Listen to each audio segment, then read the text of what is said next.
Ayan mga idol, meron ako ditong dalawang 10 piso at saka isang 5 piso at tatlong pirasong tagpipiso. Ito mga idol yung madalas hinahanap ng ating mga kolektor or mga bumibili or binibili sa inyo mga idol. Ayan, tingnan nyo po mabuti mga idol, baka meron ba kayo nakatagong ganitong barya. Yan o. Zoom natin mga idol. Yan. Itong piso ay dapat year 2005. Yan siya mga idol. Ayan o. Yan, 2005. Ayan.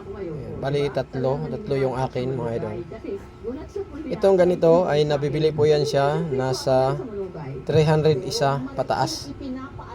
Yan, depende yun sa ganda ng barya yan. 300 isa pataas ang pagbili ng mga kolektor na ganyang barya. Yan.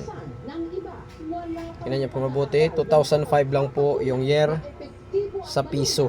Yan. Pag ibang year na po, hindi na po yan nabibili.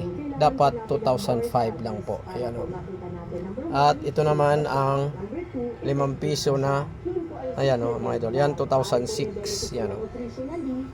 Nabibili po ito mga idol ay nasa 500 isa pataas. Ayan. Dapat po 2006 ang kanyang year. Ayan. Pag ibang year mga idol ay hindi po yan binibili ng mga kolektor. Dapat po ay year 2006 lamang. Ayan. Tingnan niyo po mabuti ha. Year 2006 lamang po. Pag meron kayo 500 isa pataas. Depende yan sa ganda ng 2006 na 5 piso. Ayan. Ito naman ang 10 piso ay year 2009. Ayan o.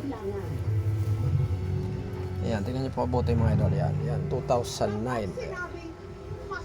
Ito naman po ay nabibili 1,000 isa pataas. Ayan. Depende yan sa ganda. Ito maganda mga idol. Oh, ganda. Tandaan po niyo yung year or check niyo po yung 10 piso niyo. Baka meron kayong 2009. Ay bibilhin po natin yan ng 1,000 isa pataas. Depende yan sa ganda ng barya. Yan, year 2009. Tingnan nyo po ha. At ito naman po isa, year 2007 mga idol. Yan. Pag meron kayong year 2007 na 10 piso din, ay 1,000 isa pataas mga idol. Yan. PM nyo ako dahil bibilhin ko po yan sa inyo mga idol. Ganitong year po ha mga idol ha. Yan. Tingnan nyo po mabuti. Yan o. 10 piso. Ayan. Ganitong mga year. Ayan o. Tingnan nyo po mabuti mga idol. Yan. PM nyo ako kaagad pag meron kayong mga ganitong barya. Sure buyer po tayo mga idol.